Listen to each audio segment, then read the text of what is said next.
Good evening, and on behalf of the Washington, DC Lawyers Chapter of the American Constitution Society, I would like to welcome you to this evening's event on the Judicial Nomination Commission. In just a minute, I'm going to turn it over to our moderator, but before that, I would like to take a moment to thank our co-sponsors, the Hispanic Bar Association of the District of Columbia, and the Greater Washington Area Chapter, Women Lawyers Division, National Bar Association. We appreciate your co-sponsoring and we welcome your members to our event. I should also let you know that next week we have two events coming up. One sponsored by our very own DC chapter called Voices from Death Row series with Juan Melendez. That's going to be on April 6th at 7:30 p.m. It should be very interesting and is kicking off a new series of events for the DC chapter. We're hoping to have an entire series of exonerees from death row come and talk about their experiences and the entire process that they've gone through since both for and since being exonerated. On April 7th, we are co-sponsoring an event with the ACS Chicago and Northwestern chapter called Appealing for Change, Diversifying the Appellate Bar, which may be very close to the hearts of our speakers tonight. But that is on April 7th. That's going to be at 1 p.m. to 2 p.m. on April 7th. So a lunchtime event. With that, I would like to turn it over to our moderator this evening, Tracy Nutall, to introduce the panelists. Thank you very much for all being here. Sure, thank you. Thank you, Austin, and good evening, everyone. My name is Tracy Nutall, as Austin mentioned, and I am the Executive Director for the DC Judicial Nomination Commission. Joining me this evening are Judge Emmet G. Sullivan, U.S. District Court Judge for the District of Columbia, Mr. Benjamin Wilson, we affectionately call him Ben. He is with Beveridge and Diamond. He serves as chairman at Beveridge and Diamond. Also joining me are Addy Schmitt. My apologies, Addy. She is member and litigation vice chair at Miller and Chevalier Charter. So just want you all to know that we're gonna talk and have a conversation about the judicial nomination process for about 55, 60 minutes. And then at the end of the session of our discussion, we will open up the conversation for a brief Q&A. So you can put your questions in the Q&A box and we will get to as many of them as possible. Additional information about our panelists can be found on the website. You should have seen them, but if you have not, please look at the ACS DC event website. So let's get started, panelists. As you all know, the District of Columbia uses a merit-based selection process that is overseen by the Judicial Nomination Commission to recommend applicants for judicial positions on the DC courts. And so there are 7 members, 7 commissioners, both lawyers and non-lawyers, and they are appointed as follows. The president appoints 1 member, and President Obama appointed our own Addy Schmitt. The mayor of the District of Columbia appoints a member, 2 members, my apologies. Those seats are currently held by Bill Lucy and Ben Wilson, who is joining us this evening. The DC Council also appoints a member to the commission. Currently, that position is held by Marie Johns. The Chief Judge of the U.S. District Court for the District of Columbia appoints a member, and that seat is currently being held by Judge Sullivan, who also serves as the chair of the commission. And then finally, the DC Board of Governors appoints 2 commissioners. Those seats are currently held by John McAvoy and Professor Deborah Epstein at the from the Georgetown University Law School. Judge Sullivan, if you would, please share with us the process the JNC uses for recommending nominees to the president to fill vacancies on the DC courts. Thank you, Tracy, and thanks to the American Constitution Society for inviting us to spend the evening with you. I was just mentioning a few minutes ago that it's unusual that we've not had a session with ACS over the past few years. So hopefully we can do this on an annual basis or every 2 years or so, depending on just what's pending in terms of judicial vacancies in the courts. We have a website that's very informative, and I invite everyone to visit the website for more information than I will provide today. But essentially, what the Judicial Nomination Commission does is triggered by events. Events such as a judge resigning, retiring, or maybe unfortunately dying, or being elevated to the Court of Appeals, or as many of our colleagues have done, been nominated and appointed to the federal court in DC.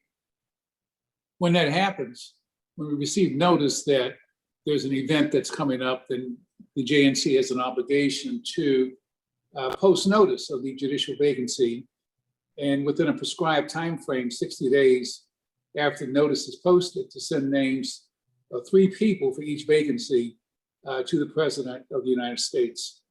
There is another statutory event that occurs when someone's term expires.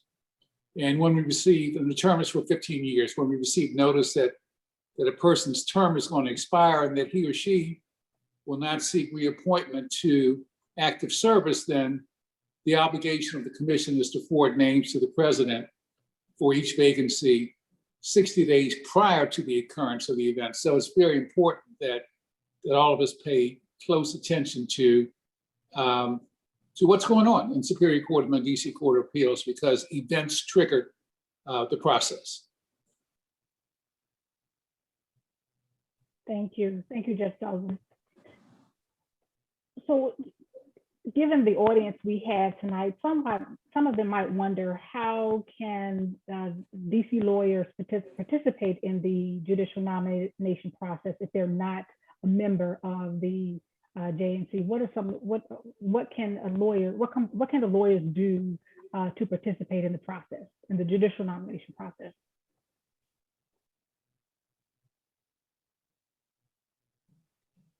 Did you want to call on one of us, or I can jump in? So I can think of a couple ways to participate. The first would be when the Judicial Nomination Commission posts, and we do post every time there's a vacancy, we post the names of all the applicants, and we solicit information from people who have firsthand information about anyone who's applied for a vacancy. So if you're an attorney or a party who has interacted with any of these individuals, if you've been opposing counsel in a matter, a client, anyone who has information can weigh in through the questionnaire on the Judicial Nomination Commission's website, or obviously by just reaching out and sending a letter to the Judicial Nomination Commission, or any one commission member will share the information with the other.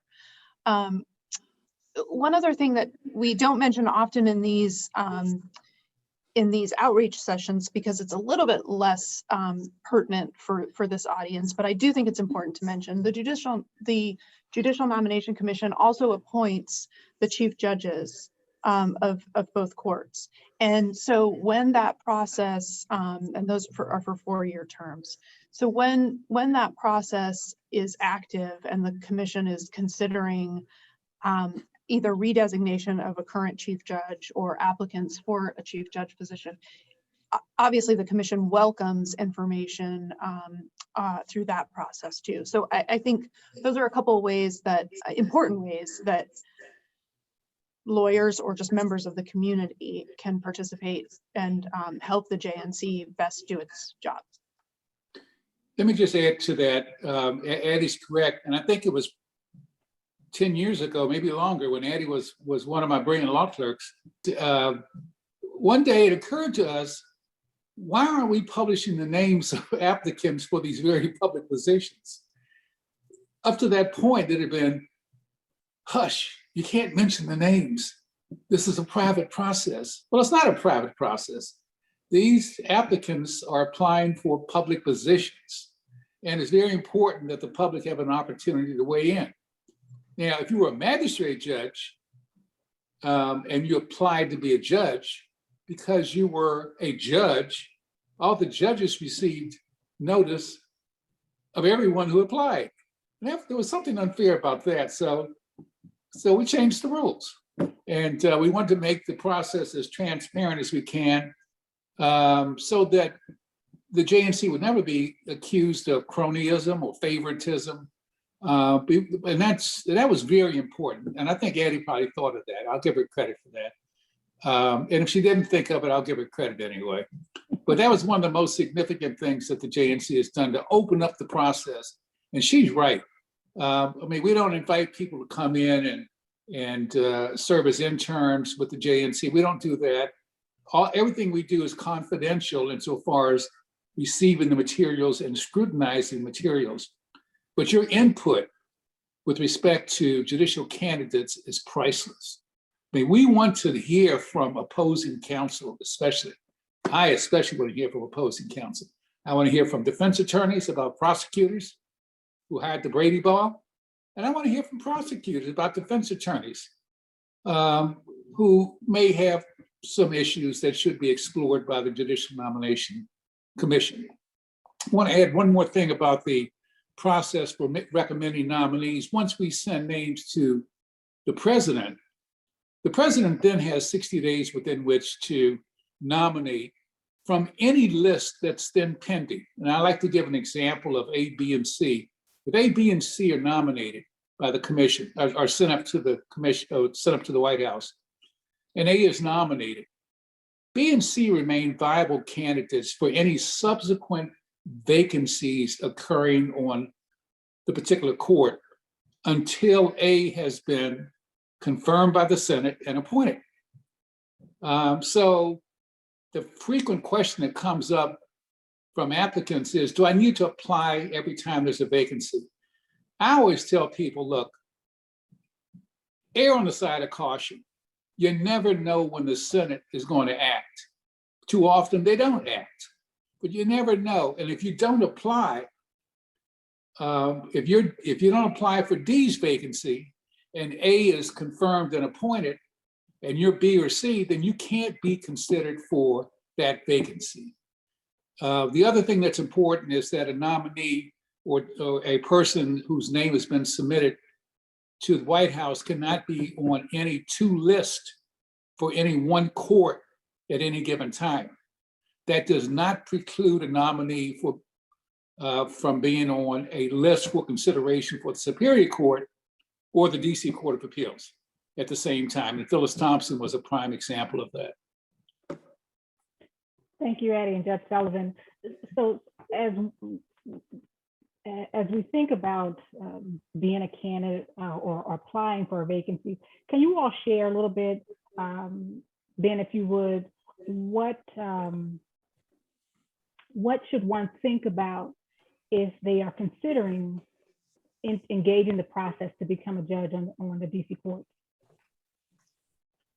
Well, thank you. And I join my colleagues in thanking ACS and its co-sponsors for this program this evening.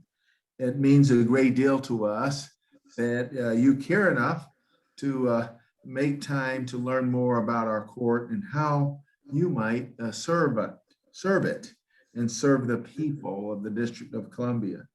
So I think the most fundamental question is why?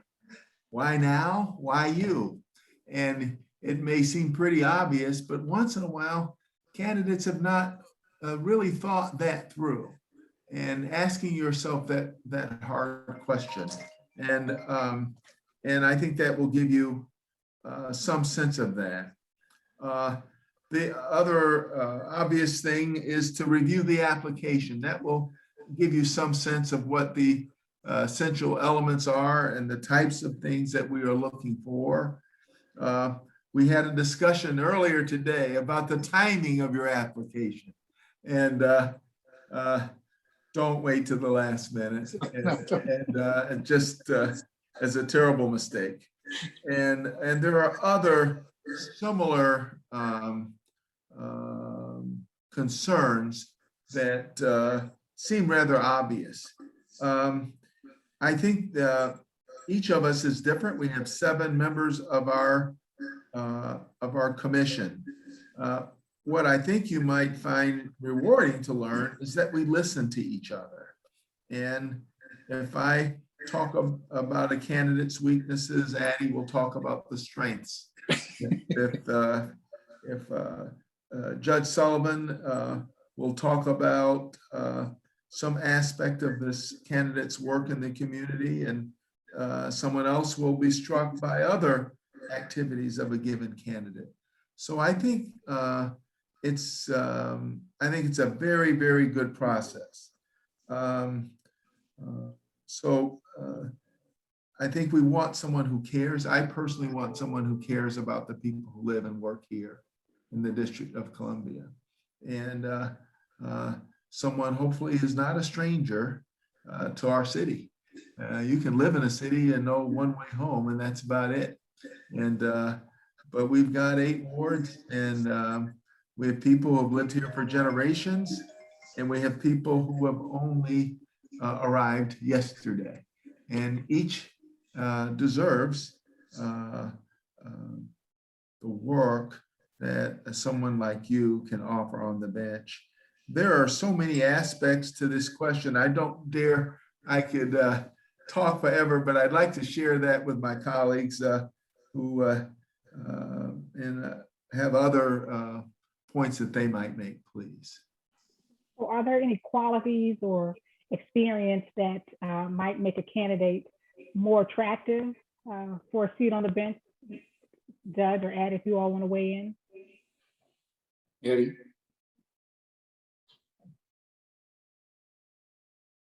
Unmute yourself. Yes, absolutely.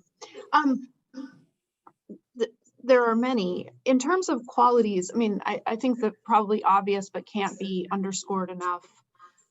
Integrity, the ability to listen, and the desire to listen.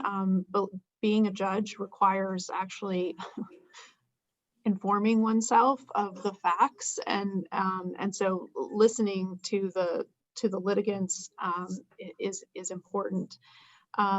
Time management is often on just about any of the dockets on either court. Time management is a tremendously important skill. So being able to demonstrate that you've been in other positions where you have mastered those kinds of skills can be really important. I think, Tracy, you also mentioned about your question to Ben, which is a great question, is sort of what can someone do if they're thinking about applying to this process? And, you know, some people start thinking about this very early on. And I think in addition to familiarizing oneself with the application, thinking about gathering the kind of experience that will make one well suited to one day having this role is really important. And that is, I think, being active in the community, knowing the community the way Ben described, putting yourself in a position where you gain the kind of experience that a judge needs to be able to demonstrate. And so, you know, I think that there are things like that that people can think about ahead of time. And I also think talking to other people, talking to the people who know you, talking to the people who work around you will help you answer the question that Ben identified. Why you and why now? Often we sometimes hold ourselves back and don't think that we're quite qualified, and we may be more qualified than we realize, sooner than we realize. So those are some other things that folks can do if they're thinking about this possibility down the road. Judge, I'm sure I would just add to that, I mean, let's be realistic. The Superior Court is our excellent court of general jurisdiction. Litigation experience is a plus. Now, if you don't have litigation experience, it's not a disqualifier. I want to emphasize that. But be mindful that every day thousands, or either, let me strike that, pre-pandemic, thousands of people would enter Superior Court every day in pursuit of justice. And many of those people are pro se plaintiffs and pro se defendants. So be careful what you wish for. These are 15-year terms. Give a lot of thought to why now. You know, the question comes up oftentimes. It came up today when I was speaking with the applicant early on. Outstanding person. And she's not going to apply now because she made a commitment with a large firm for a couple of years. She wants to expand her family, put away some money for college. These are considerations that you need to think about. It's rare that a judge resigns from the Superior Court after a few years and returns to private practice. I actually thought I was going to do it back in the day. There were not as many opportunities for a minority lawyer that there are now, and it was frustrating. I was wooed by insurance companies. I was able to retain a utility company, which paid the bills. It was great. But more often than not, the answer was always, Judge, you're an outstanding, well, wasn't Judge then, Emmet, you're an outstanding lawyer, but you don't have the numbers of people. I said, hire me, I'll get the numbers. I can attract the numbers. But it didn't work out. And that was back in the 80s. So I took advantage of an opportunity, gave up an opportunity to be a general counsel at a utility company, to be considered for the general counsel at Howard University. I went on the bench, but I still thought that at some point I may return. It doesn't happen often. It's a 15-year term. The majority of judges who serve the first 15 years are reappointed for another 15 years, or they're elevated to the DC Court of Appeals, or they're appointed to the district court. And that's something you need to think about too. You could be a judge on the Superior Court for 10 years. After 10 years, you're vested. You're vested with a lifelong annuity when you reach the age of 55. So that helps to offset the pittance of a salary that the judges receive. It helps a lot. So keep that in mind too. And there are judges who have been nominated, and they take the oath to intend to serve out the term. In the back of their mind, they're thinking of doing other things at some point in time, as we all are. And at some point, maybe they're appointed to the federal court or the U.S. Court of Appeals. So give a lot of thought to why now, because you'll probably be there for the rest of your professional career. Thank you. So how important is? Jump in on that question briefly. Sure. And I apologize. But one thing I wanted to say, I don't know, we can't see all who is here, but I've read a couple of the questions. I know there are a number of women who are with us today, and sometimes some women will decide not to apply, waiting for the perfect time, and suggest maybe I'm not ready.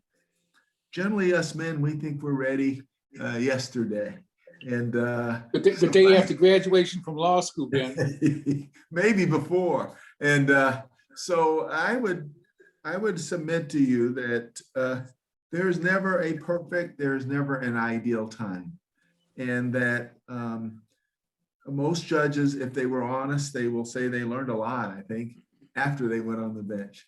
They were all right people, but they learned something. And so there's no such thing as a perfect time. Tracy, you might know the answer to this one, if you don't mind my putting a question to you. The question was, we had in the chat was a number of letters or recommendations. And I know we've had as many as 100, as few as none. And 100 seems like a lot. And none seems like too few. Can you share some light as to what we oftentimes see, please? Sure. So it's funny because with the vacancy that closed today, we were getting, as soon as it was announced 30 days ago, we started getting letters for applicants. So the letters come in, we keep them on file for 2 years, and the numbers vary. If there are 1 or 2 letters, some applicants have a few letters, but most applicants have plentiful number of letters.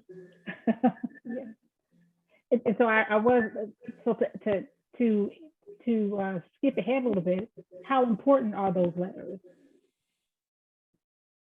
I think far more important than the quantity of the letters is the quality of the letters and who submits them. So I think we have certainly had very strong applicants that the Judicial Nomination Commission recommended, who have had, 3 letters. But often if a letter is written by someone, if you do apply and you're thinking about who to ask to submit a letter on your behalf,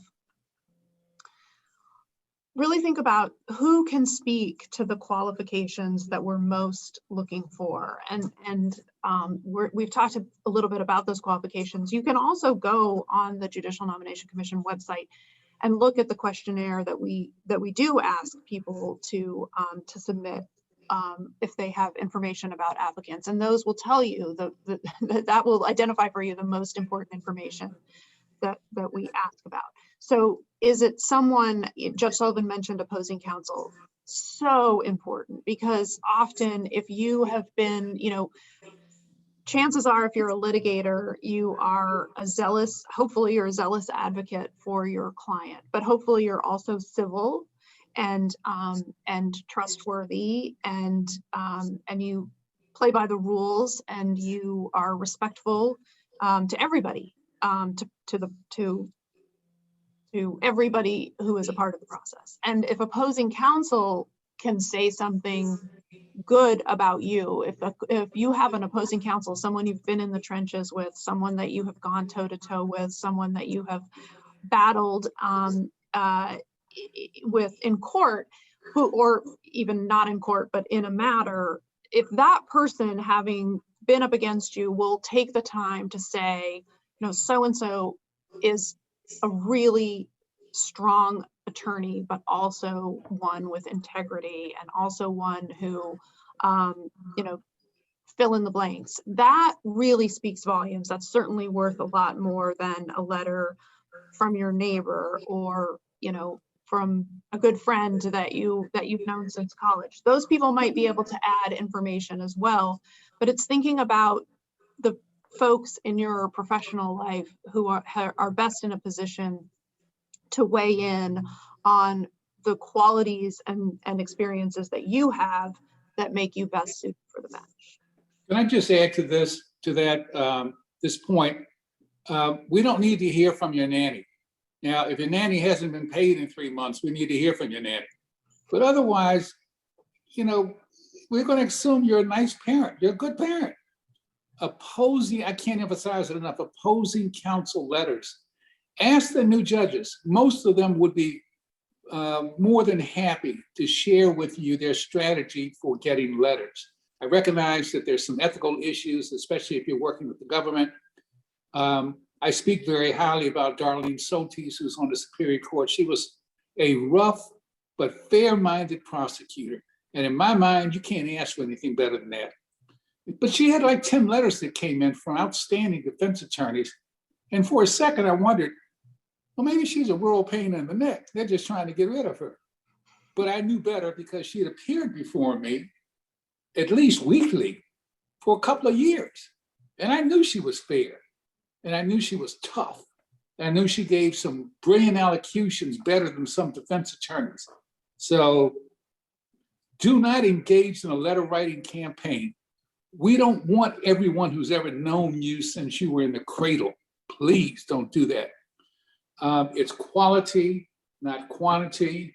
The other thing about letters is this. Oftentimes applicants will call us and say, Judge, did you get a letter from so-and-so? We can't tell you whether we received a letter or not. Once we receive it, it's confidential. We don't share letters with the White House, with the Senate, or anyone else. What I always tell applicants to do is this, and be careful how you approach someone to write a letter, because as soon as you ask someone to write a letter, you put that person in a corner. And maybe he or she is not comfortable writing the letter. Maybe he or she knows me or Addy or Ben or someone else well enough on the commission to pick the phone up. So what I suggest to people is this. You got someone who can speak very highly about you. Go to that person and say, I've been informed that on occasion letters can be very helpful, or other communications. Do you have any suggestions about what I should do? If that person wants to help you, he or she is going to say, I'll write a letter. I'll be happy to do so. Now, it doesn't mean that person will write a letter, but we will not be able to confirm, get a copy of that letter from the letter writer, because most White House counsel's office will be more than happy to look at the copy of the letter that you have. It's not confidential. So make sure you try and get a copy of whatever letter is submitted. Letters from organizations, there's a caveat. I recall attending a confirmation hearing before pandemic, and a newly appointed senator from some state excoriated a young man who was outstanding. He'd applied for the Superior Court. And he said, did you read the mission statement for the whatever association it was?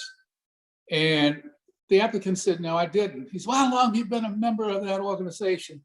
And you know, people join organizations when they apply for judgeships. And he said a couple of months, and that happens. That's life. That's what happens. But apparently there was something in the mission statement that was somewhat untoward.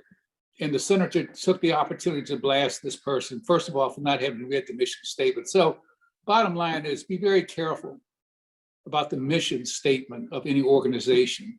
If an organization is going to write a letter on your behalf, the organization should have articulated standards that it has adopted and for which it can talk about you in connection with those standards. That's very important. So if you would, I want to make sure we hit this topic. Someone applies, they thought about the application, they thought about their why, and they are doing some preliminary engagement around letters of recommendation. What are some of the problems, the common problems that you see throughout the process? How much time do I have?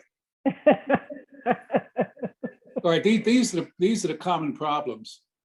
And I'll start off by saying, before you file any application materials, have someone who loves you read those application materials for substance, grammar, typos, etc. If they're fraught with errors, your name's not going to get submitted. It's the bottom line. Bona fide residents of DC. And Congress actually did something good for the citizens of DC when it required that any applicants for judgeships be bona fide residents of the District of Columbia for at least 90 days prior to submission of the application materials to the White House, and if appointed, must remain a bona fide resident of DC. That does not mean the best 4 days out of a week, does not mean having a P.O. box, does not mean being a weekend warrior. I have been asked twice in the last 6 years by two young men who are outstanding to speak with their wives and try to persuade them that they should move into DC. Now, I have a big heart. There are limits to what I'm going to do. And I said, I can't do that. I'm just not going to do it.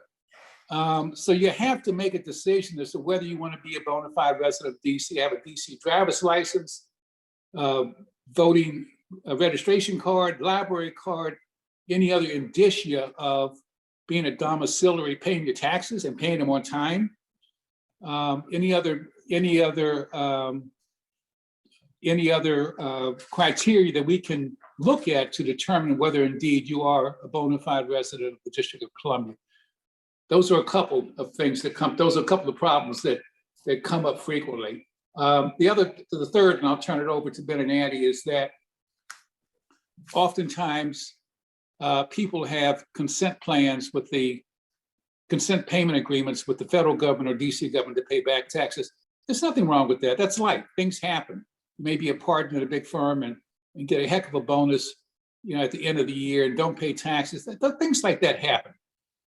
We have to put ourselves in a position of, if we send this person up to the White House who has a consent agreement with the government to pay back taxes, will the president favorably consider that person for a nomination? And more often than not, the answer is probably not. So if you have a consent agreement, borrow some money from your spouse or friend or bank, or pay off that debt to the government. You'll have an outstanding loan with the bank, but it looks a heck of a lot better than you having an obligation to pay taxes to the federal government. Ben or Addy, did either of you want to add anything to some of the problems that can arise during the process? Well, I think the judge has come up with an excellent list of examples that we have seen. I would like to go back to a couple of the questions you asked earlier. Is trial experience a prerequisite? I think it's a great to have. I don't think it's an absolute necessity. There have been many great jurists who've never tried a case. We've talked a lot about prosecutors and defense counsel, and they are represented disproportionately on our bench. And maybe disproportionate is not the right word, but they are represented in significant manner. But it doesn't mean that if you've not been a prosecutor or you've not been a defense lawyer that you somehow are not able to do this work. We have excellent candidates who come from academia, and Judge Sullivan and Addy will, of course, tell you about others with many other backgrounds who turned out to be superb. So publications are great. They demonstrate the ability to write well, I hope, and your interest in scholarship. There's a lot of writing involved in being a judge, and clarity of thought, clarity in writing, so essential. So remember the judge's admonition, dot your I's, cross your T's, and make certain it's just right. Having been a judicial clerk, I think that's a huge advantage. I think it gives you some insight of what it means to be a judge. But is it an absolute necessity? For me, it's not. But I think it is a great thing and a great experience. And the other thing I'd like to emphasize is that what you've done in the community, in addition to your work, also matters to us. And so sometimes, particularly if you're a prosecutor or public defender, you will somehow say, well, my day-to-day work demonstrates what I've done in the community. And that's true, but we'd like to see other things that you've done. And so in answer to an earlier question, what is it that I might do now to make myself more attractive? Become involved in important things in your community. They can be legal related, but they don't have to be. And so I think all of these things are absolutely essential and absolutely essential. Ben, do you think, or either the other panelists, is there a particular profile that you believe is missing on the current Superior Court? That's a question from the audience. Well, that's a very compelling question. Speaking again for myself, but I think I express a view that others share. We like to see diversity on our court, and there are discrete and insular minorities that are not represented on our court, to use Justice Jackson's footnote 4 reference. And I feel very much committed to that. We want a court that reflects our city and reflects the people who come before it. But having said that, I don't have a particular bias against or for any individual. We want to judge them on their merits. And we, in case you wanted to know, we don't look at candidates to say, I wonder if President so-and-so will approve. We choose the person that we think is best. I love what you said, Tracy. You described it, I think you described it as a merit-based commission. And that's what we would like to think. And that's what we strive for. We're not perfect, but that is what we strive for. So I hope some of this is helpful. And one final point, if you don't do anything else, be sure to reach out if you choose to apply and meet with the commissioners. I think you'll find it compelling and interesting. Bill Lucy and Jack McAvoy, I can't imagine anything they haven't seen in life. And they know everything there is to know about our community. They're wonderful, warm people. Marie Johns is a terrific business leader. She has been involved in so many community activities. She's a non-lawyer, and but her judgment is impeccable. And Deborah Epstein has amazing personal experience in our court even now, and she helps train and teach students who aspiring lawyers in our court. And Addy, terrific trial lawyer, amazing experience. And Judge Sullivan, if you look up the word judge in the dictionary, you're going to see him with that gray mane and that presence. He's right out of Central Casting, and but he's the real thing. And so this is I think a wonderful group of people who respect each other, but most of all, a wonderful group of people who love and care about the District of Columbia. So we need you, and we need the rule of law now more than ever, and we need others who care about the rule of law to take on this responsibility. Many of us in our lives were looking for something that's satisfying, and sometimes you'll have a good day, or you'll have maybe a good week. But I would say for my friends that serve on the bench, they never have to question their purpose or goal. It's a higher purpose, it's a greater goal, and we are better for what they have done. Can I add to Ben's list by saying that it's really unfortunate that there is only one legal service provider on the court right now, a judge who formerly worked at the legal aid agency. I have not been successful in encouraging anyone working with neighborhood legal service programs to apply for a judgeship. I have not been successful. I've knocked on a lot of doors. I've not been successful in encouraging a family law practitioner to apply. And maybe they're all rich, I don't know, but they aren't applying. Now, that does not mean that if your specialty is antitrust or mergers, that you should self-select yourself out of the process. I'm not saying that at all, because we consider everything you bring to the table, whatever your experience is. When I applied to the DC Court of Appeals, I hadn't argued an appeal in over 10 years. So is appellate experience a prerequisite? Well, apparently it wasn't. I was appointed by President Bush. So it's what you bring to the table, who you are. We can appoint outstanding professors of law schools located in the District of Columbia, not outside, in DC. So do not self-select yourself out of the process. I am frequently asking applicants, what took you so long to apply? I asked Kelly Higashi that. She's been a prosecutor, fair-minded, tough prosecutor for 20 years, doing all sorts of horrible sex crimes. And she said she never thought she had enough experience. And, you know, don't do that to yourself. Don't self-select. I think minorities and women, we tend to self-select ourselves out of the process. Like Ben said, a man in his first year of law school wants to be a judge the day after he graduates.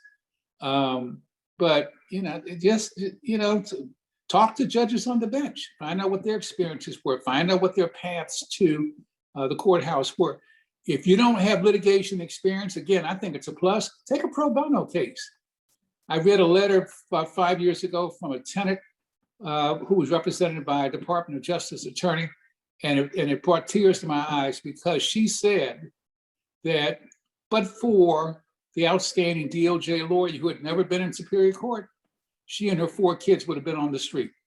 Now, you know, that goes to the top of the list of letters on my desk. So there are ways to get that experience. Pro bono case, and there's always a need for attorneys, pro bono attorneys in landlord and tenant court, domestic violence.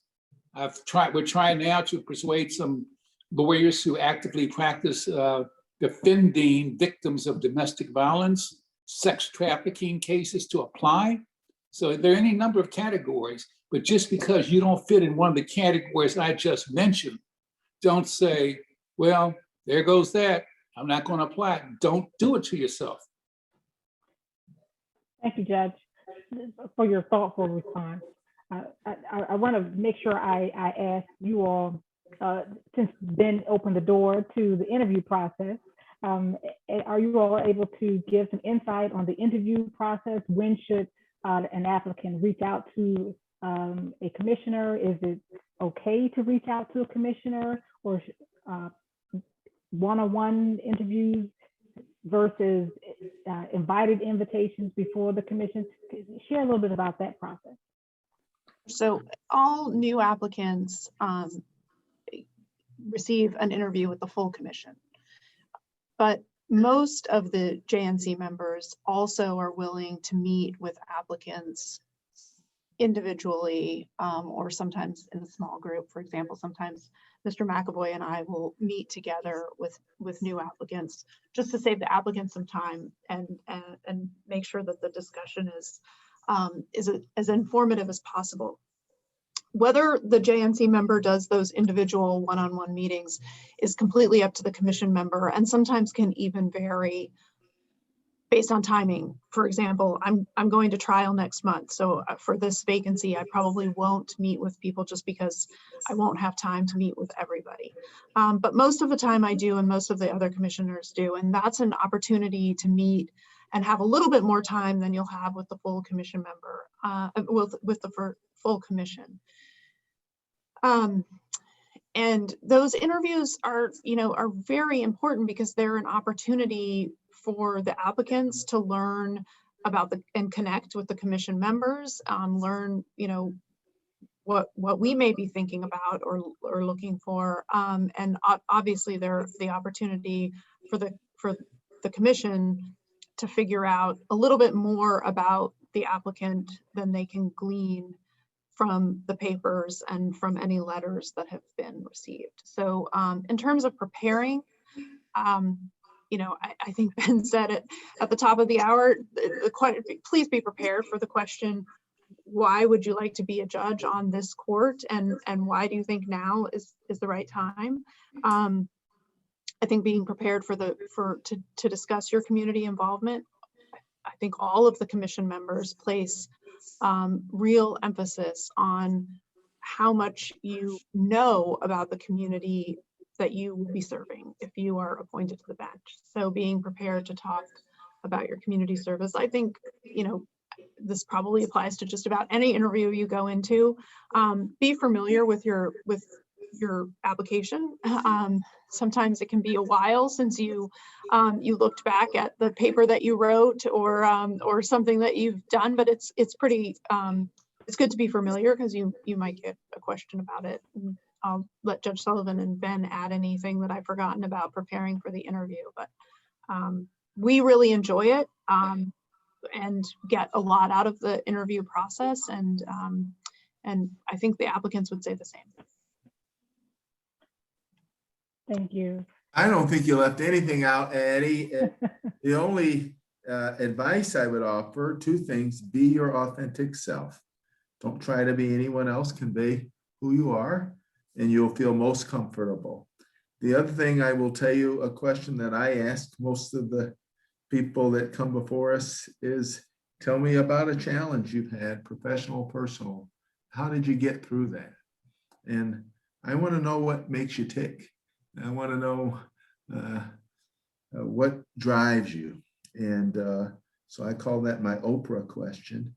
So, and you're going to, but all of these questions ultimately come back to why you, why now? And And I think just make certain that we are capturing who you are, right? And I promise you that will be plenty. And don't be discouraged if the first time you apply, you're not among the 3 people that we recommend. And sometimes it happens the first time, and sometimes it takes 5 or 6 times. But stick with that. And sometimes it's a function of the others who are in the group of 10 or 15 or 20 who happen to be up with you. And sometimes your timing is just right. And and ultimately recognize that we don't rank the candidates 1, 2, and 3. We send 3 names. The president exercises the president's discretion to decide who among those 3 the president wishes to choose. And sometimes presidents sit still and they don't do anything. Happens not that often. Judge Sullivan is probably the best among us to comment on that. And, but I'm going to stop. Thank you. Ben's correct. I mean, the first time my name was sent to the White House, I wasn't nominated by the president. I thought that was no. The first time I applied to be a judge, my name was not sent to the White House, and I thought that was just probably the dumbest thing the JNC could have ever done. The second time I applied, my name was sent to the White House, but the president didn't nominate me. That was the next dumbest thing that could have happened. So, if you're on the list and you're not nominated, or if your name does not get on the list, I may call you and say, look, I know your pain. I know how you feel. But if you want to be a judge in the District of Columbia, you have to keep applying. And I recall Wally Branton threatening to submit application materials for me if I didn't apply, because he thought I should apply and I shouldn't give up. So I applied, and it worked out. 3rd time was the charm. Right, so I want to take, let me just take a quick moment to do a public service announcement. We do have those 3 vacancies that we posted earlier this month. That's the Winston, Weisberg, and Cannon vacancies. The application materials are due on May the 10th, and visit our website for more information about those vacancies and how to apply. I'm sorry, Addy, go ahead. No, thank you, Tracy. I'm going to touch on a couple of things because there's been a couple of great questions, and I just have a couple of things I want to add. And also I looked back at the questions in the chat and wanted to make sure that we completely answered them. One person asked, when is the right time to reach out to commission members about the potential for interviewing? And for me, that's a 2-part answer. But I'm only speaking on behalf of myself for this answer. So I will speak to anyone who's thinking about potentially applying if I possibly can make the time. And I do get calls all the time from people who haven't yet applied and they're thinking about it and they want to know either about the process or whether they have the right kind of experience, et cetera, et cetera. I'll have an informal conversation with anyone under that scenario. I will also do as much as if I can meet with any applicants for a particular vacancy, I will meet with all of them once they've applied. The one time I don't talk to folks is after they've dropped an application, except for that interview. Because if they have a pending application, I feel like it's only fair if I meet with them once, just the way I'm meeting with the others. So hopefully that kind of helps clarify. If you're going to reach out, once you've applied, reach out to the individual commission members and see if they are doing one-on-one interviews. You don't have to reach out to the full commission about that interview because Tracy will be in touch with you to schedule that automatically.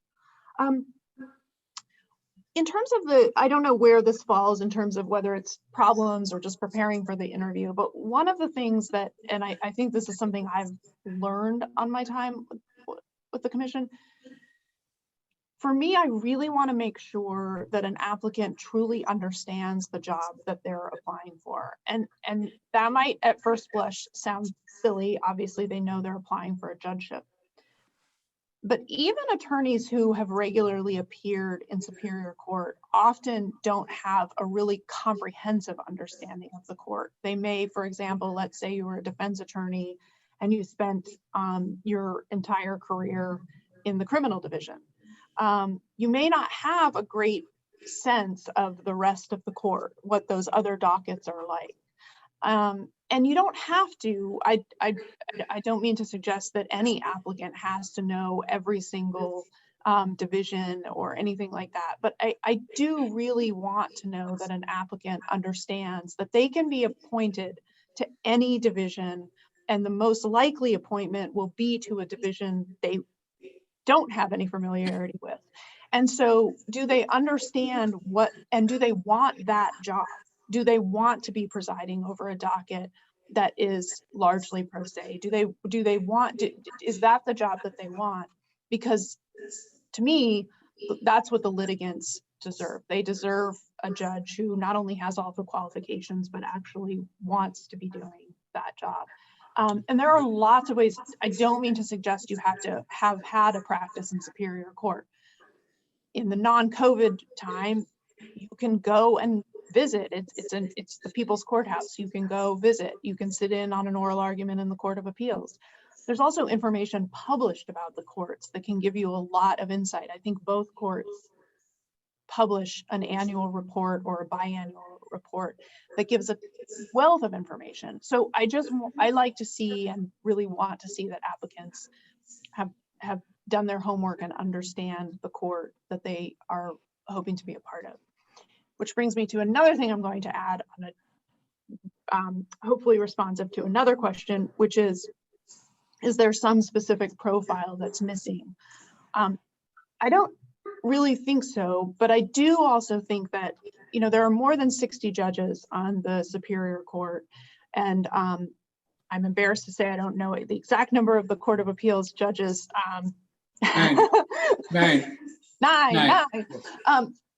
And you know, each one of those judges, obviously, particularly in the Superior Court, acts independently and presides over her own or his own docket. But I'm always really heartened to hear how much the judges work together, and that the court is an interactive body, and that all the judges contribute to the court at large. And so I think making sure that there's a diversity of perspective and a diversity of experience on the court is incredibly important and contributes to the court overall. So I do think that one thing I would love to see more of are judges with immigration law experience. I think a lot of our litigants in Superior Court are immigrants, and I don't think that we have as many judges with that kind of background and particular insight. So I think that would be really helpful. I think more judges with some private practice would be a great thing to see. So my overall message on this is there are so many different perspectives and so many different experiences that can contribute to the court overall. And so you probably have that.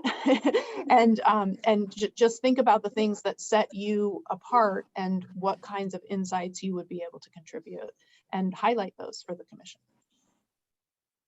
You need to be sensitive to the fact that a significant percentage of litigants in Superior Court are pro se plaintiffs and pro se defendants.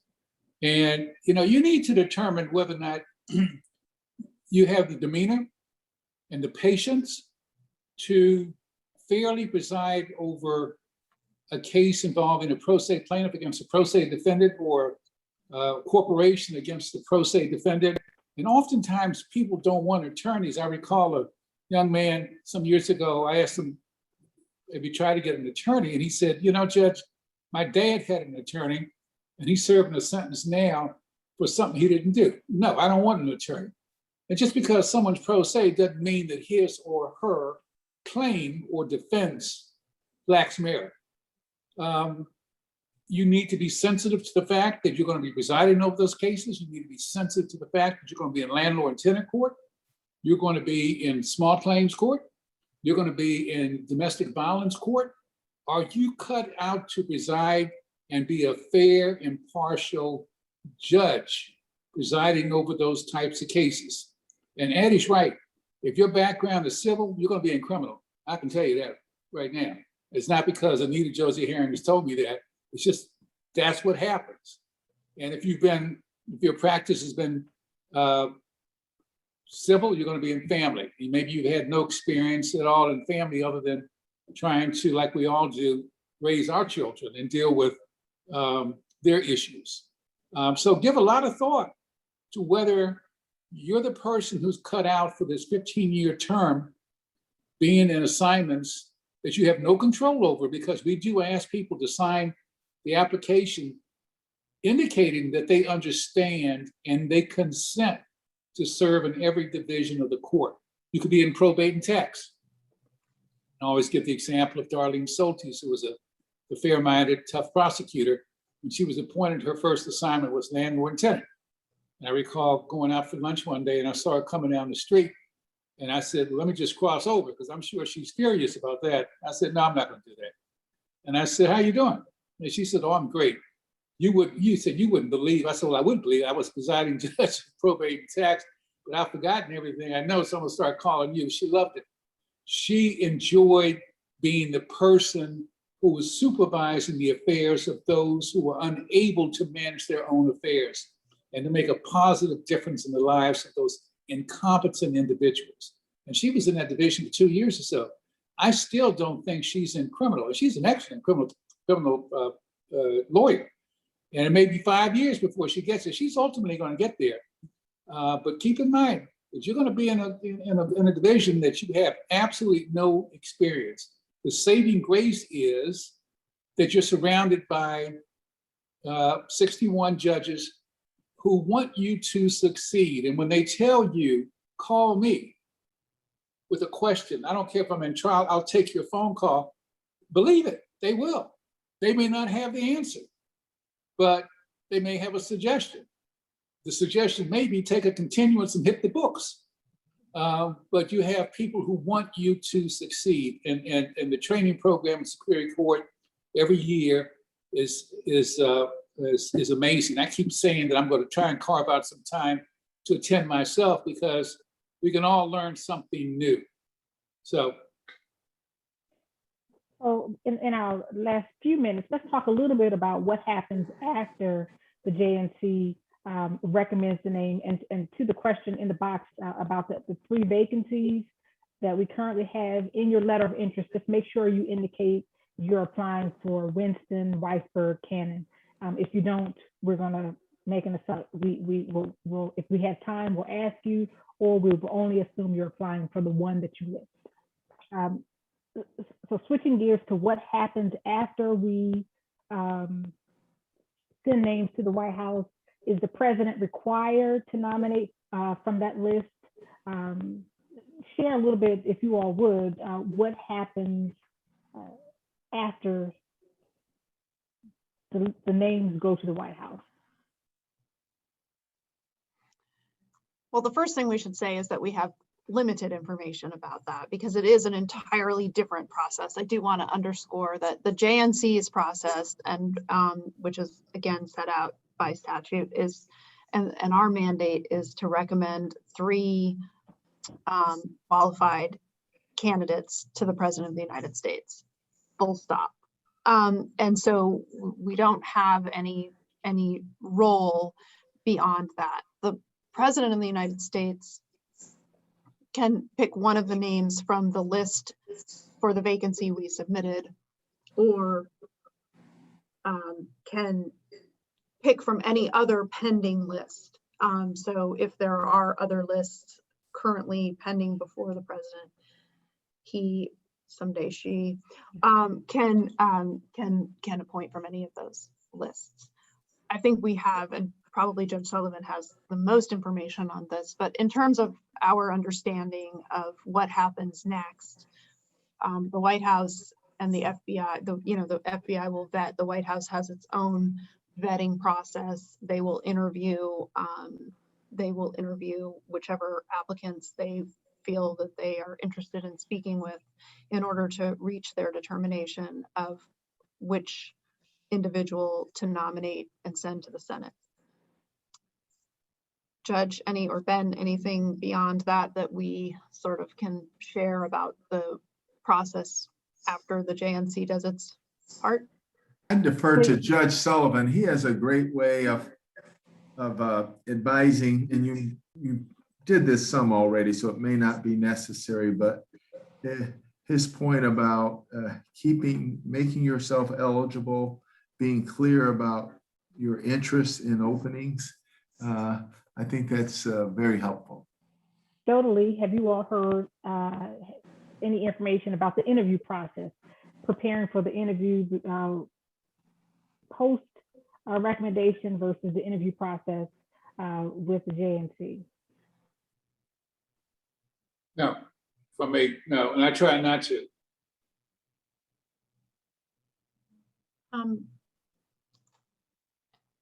I think we've heard that, and it stands to reason, the JNC, the 7 JNC members are pretty steeped in the process. We are all, very active in the District of Columbia community. We're active in the legal community.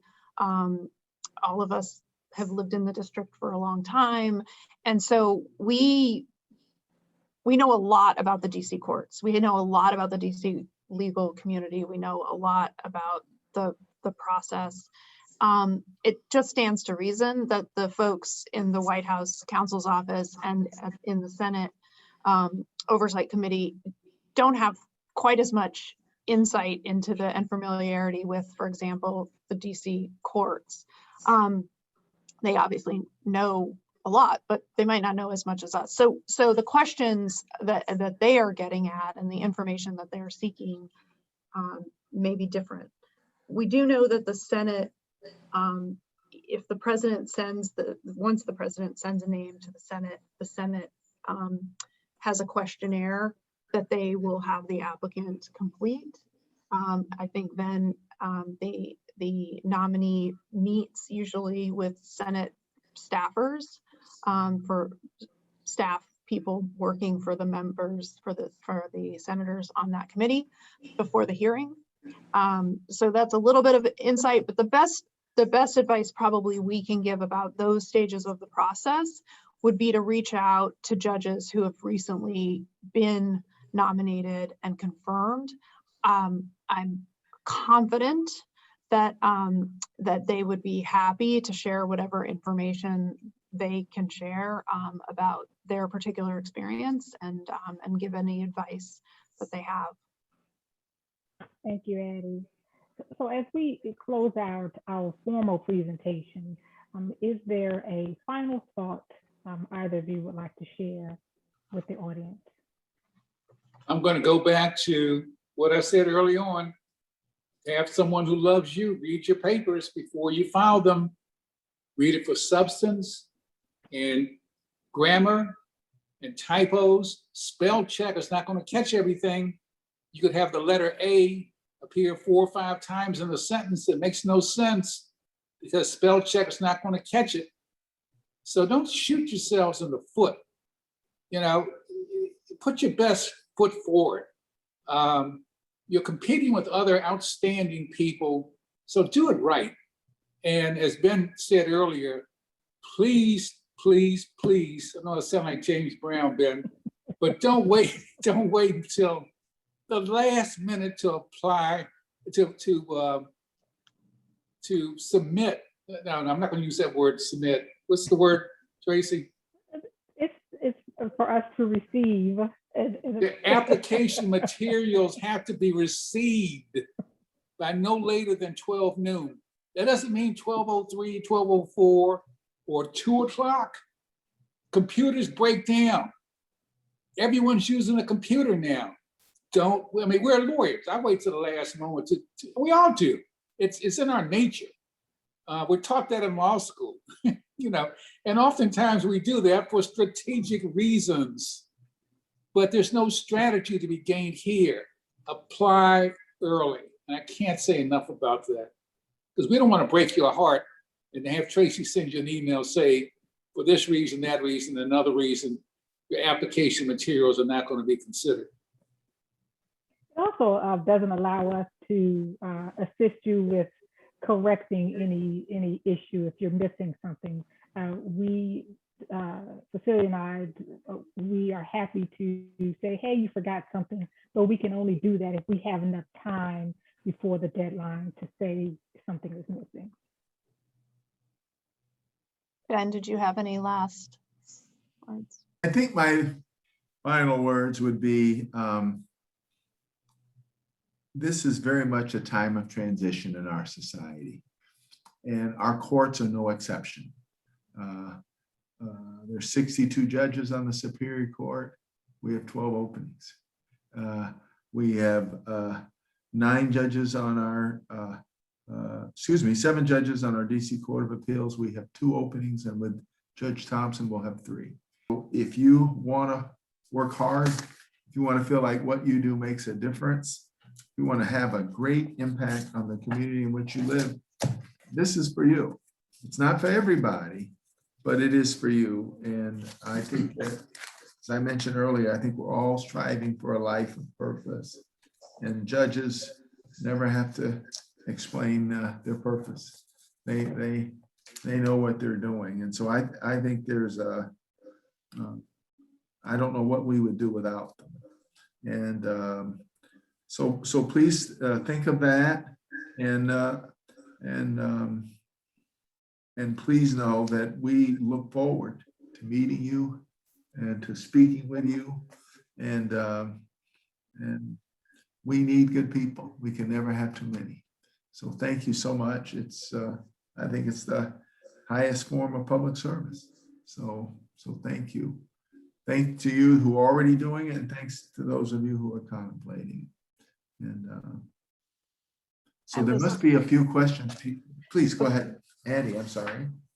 I was going to say something similar to what Ben just said, although I never say it as well. But relatedly, if, for example, maybe you're interested down the road, but this isn't the time.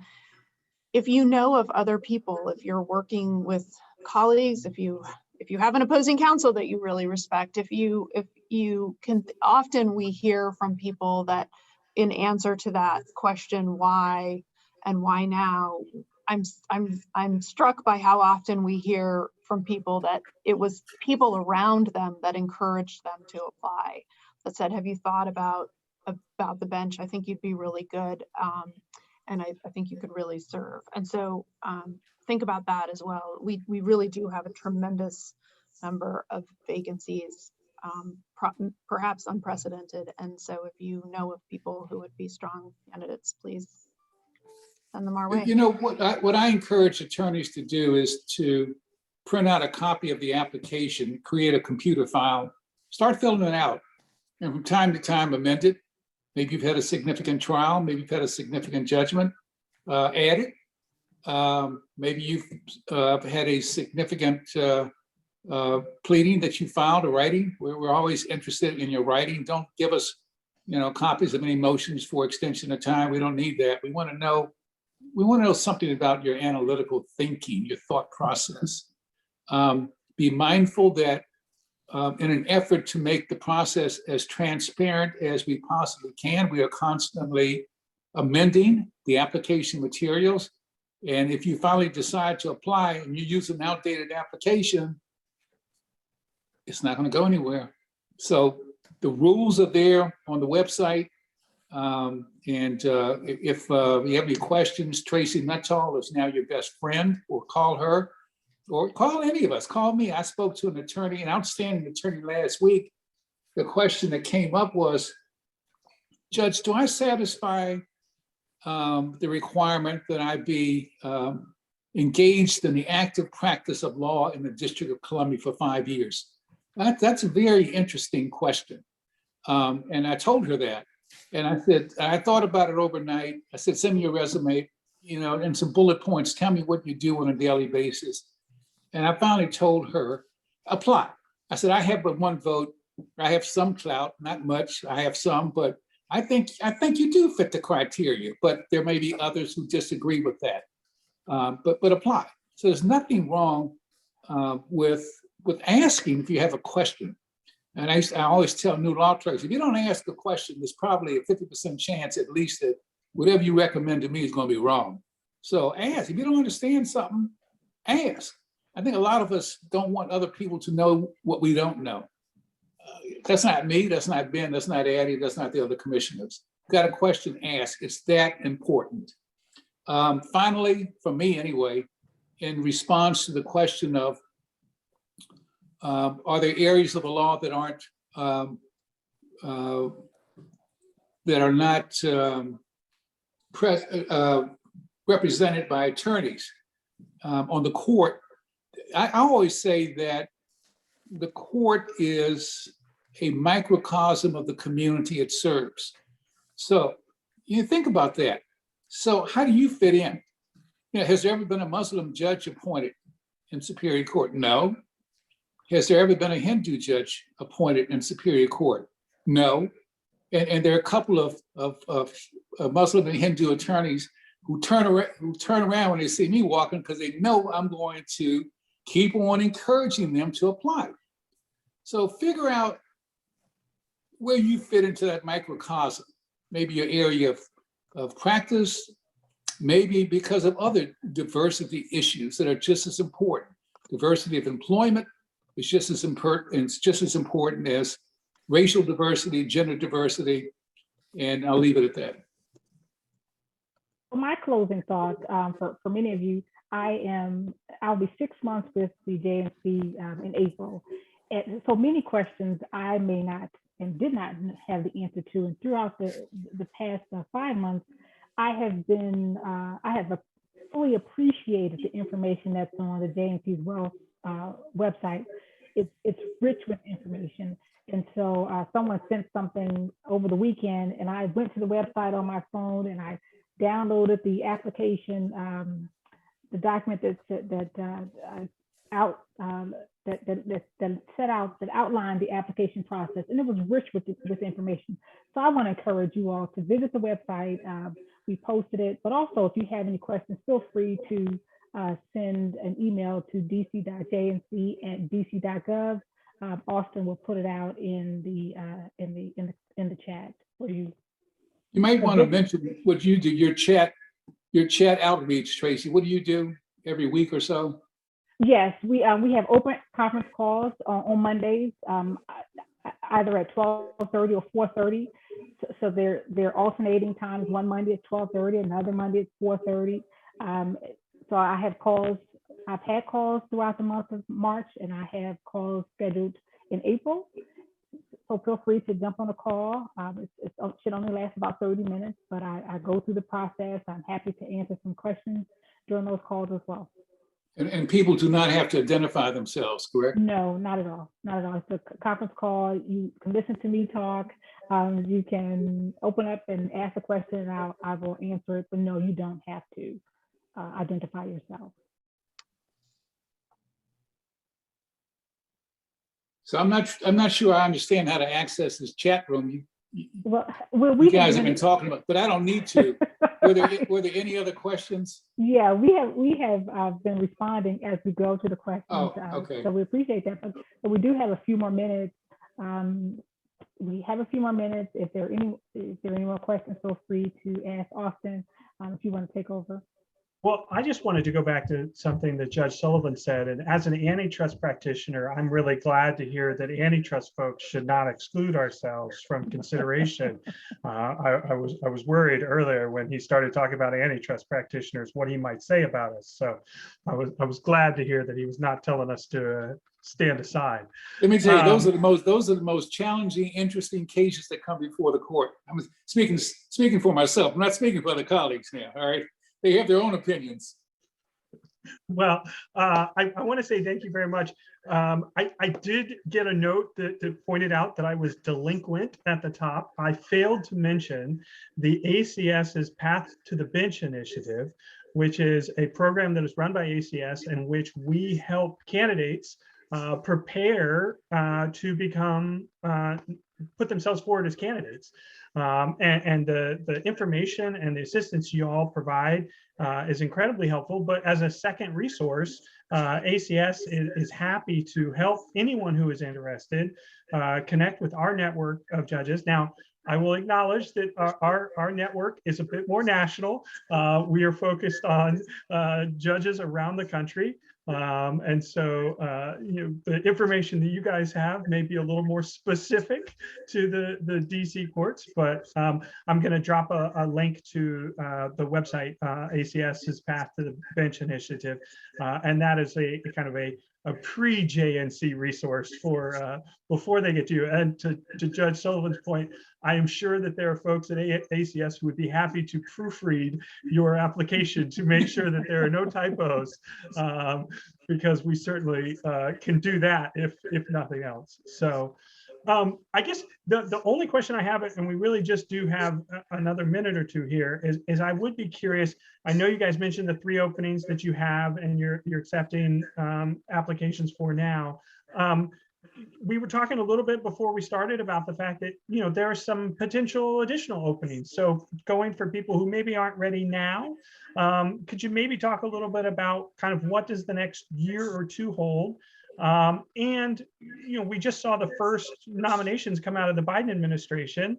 Do we have any insight? Do we think that, these many openings that you mentioned, are they going to be there for a long time, or are we going to start seeing some of these positions filled? Austin, can I just respond by saying hope springs eternal? There is a hardworking crew of lawyers at White House Counsel's Office. We have met with them to talk about the process going forward. Paige Herwig was actually intimately involved in that process under President Obama. And so she and I go back 6 years, so she knows the process, and she surrounded herself with other brilliant lawyers who are committed to this merit-based selection process. I am hesitant to speak for others. I would be, our goal is to get all these vacancies filled by the end of the year. And I think that is a realistic goal. And I think that this president, because he's now a domiciliary of DC for a while, and hopefully for at least 8 years, will have the opportunity to put his imprimatur on the District of Columbia judiciary in a very timely manner. Florence Pan, as you know, was nominated for a position on the U.S. District Court last week. If she's confirmed, which I suspect she will be, that'll be another vacancy. There are always some surprises every year. But I don't mention another name, but I think that there'll be another vacancy in July. And people wait till the end of the year. I haven't figured this out about cost of living. I think that if you take senior status before a certain date, you don't get the upcoming cost of living, but I don't know all the ins and outs. But there always seems to be a flurry of activity towards the end of the year or in January the following year. But you have a very young court now, so there's not going to be too much activity, I don't think. Well, I don't want to cut us off, but Ben or Addy, if you have anything to add, please do. Otherwise. Oh, thanks for having us. This was great. I hope it was helpful, and we're all here. If for anybody who has follow-up questions or didn't get a chance to ask the question this evening, folks can reach out to Tracy or any one of us. I second that. Thank you so much for having us. And there are, as I like to remind everyone, there are all these questions that you don't want to ask Judge Sullivan or perhaps Addy or me, but Tracy knows all. So when in doubt, call Tracy, and she's always available. And I think 24/7. I think 24/7, Ben. That's exactly what it is. But she's wonderful. And so there are these questions that you have, logistical questions. Exactly how much does a judge earn? All this stuff that you don't want to ask. Tracy knows the answer. And And Or I can when get the answer. I can she's get the who I answer. go to when I don't know the answer, which is almost every day. So thank you. Thank you, Tracy. Thank you all for your thoughtful responses to the I raised one questions that point. you This often question comes for up a your lot. support. It involves Well, thank you all. government attorneys who are not members of the DC Bar. And that's fine. They can practice in any jurisdiction, and that's the way it should be. To apply for a judgeship in the local courts, though, whether it be Superior Court or the DC Court of Appeals, you have to be a member of the DC Bar. So if you're not, get your application in, pay your dues. I don't know how long that process takes. There are no time restrictions on how long you need to be a member of the DC Bar. But if you're not a member, we can't send your name up. And that question comes up from a lot of prosecutors, and I tell them apply. It's just like the DC residence requirement. Just move into DC. I'm a native Washingtonian. We need more. I need more neighbors. Move into DC. Pay taxes. We need more tax revenue. It's a wonderful place to live. The schools are great. So just you can't game the system. The requirement is that you be a DC resident 90 days before we submit papers to the president. Well, who knows when we're going to submit names to the president? We have 60 days after the event to submit names, but maybe there's something pending out here. Maybe there's some, maybe it's the end of a term for the president. We want to get names up sooner. And maybe the president wants to nominate someone before he or she, as Addy correctly said, is going to leave office. So you can't game the system. You can't say, okay, this person's leaving March 1st. All right, and the JNC is going to send names up July 1. They're probably wrong. So just move into DC, and you can't have a PO box. That comes up an awful lot. We see a PO box, we know you're a weekend warrior in DC. Judge, just another question that comes up. Do you have to maintain your DC residence throughout the duration of your Yes, judgeship? it does. And you know what? Speaking solely from, on behalf of me, I think that judges should live in the jurisdiction in which they're administering justice. They should be subject to the fair administration of justice administered by Superior Court judges and DC Court of Appeals judges. I know that's not a requirement in the federal court. My court, Eleanor Holmes Norton, has made it her requirement. If she nominates you and you don't live in DC, you have to move. And if you don't move, she's gonna get very vocal. I just want to say again, thank you very much. I really appreciate you guys taking the time. Sure. It was really wonderful. I want to make sure that everyone knows that it may be a little bit before we do another one of these, but we will not let it be quite as long as it's been since we've done the last one. So we will look forward to having you guys back soon to hear about all the successful names and candidates that you've put up that are now on the bench, and talk about the next round of openings. So And now the American Constitution Society is on our webpage, not our webpage, on our contact serve, correct, Tracy? Yes. So you'll get all the press releases we issue.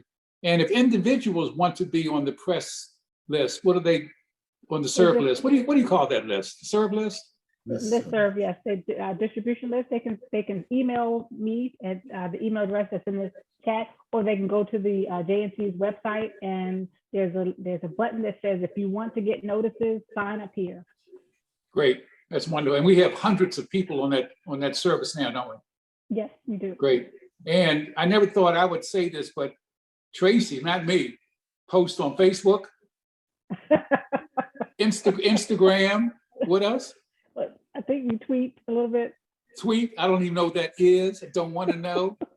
But our goal is to get the word out to everyone. And we try to be as transparent as possible in doing so. I think our goal may be to get Judge Sullivan on TikTok. That may be the next goal. Look, believe me, my kids and my grandkids have done that. You don't want to see those TikToks. Well, thank you very much. Really appreciate it. We'll look forward to the good and wonderful candidates that you all will be putting forward for the 3 vacancies that we have. And I just can't thank you enough for all the good work you all do and working to get us the good judges who then get to do the good service. It wouldn't be possible without the hard work and the dedication of all the members of the JNC. So thank you very much. And you should you. know, Tracy is the only one who receives a salary. We don't get paid for doing this great work. And believe me, it's a ton of work. But, you know, again, I'm a native Washingtonian. Ben, are you a native? No, I'm not. I'm a native of Jackson, Mississippi, but I will confess that when we are able to meet in person, we have good bakery goods in the morning. That's right. That's right. that we pay for out of our own pocket, no government funds, you know. Right. So, Right. Thank you very All right. much. thanks so Good much. night, all. Have a good Thank you, evening. everyone. Good Take night. care. Thank you all. Bye-bye. Take care. Bye Bye-bye. now. Bye.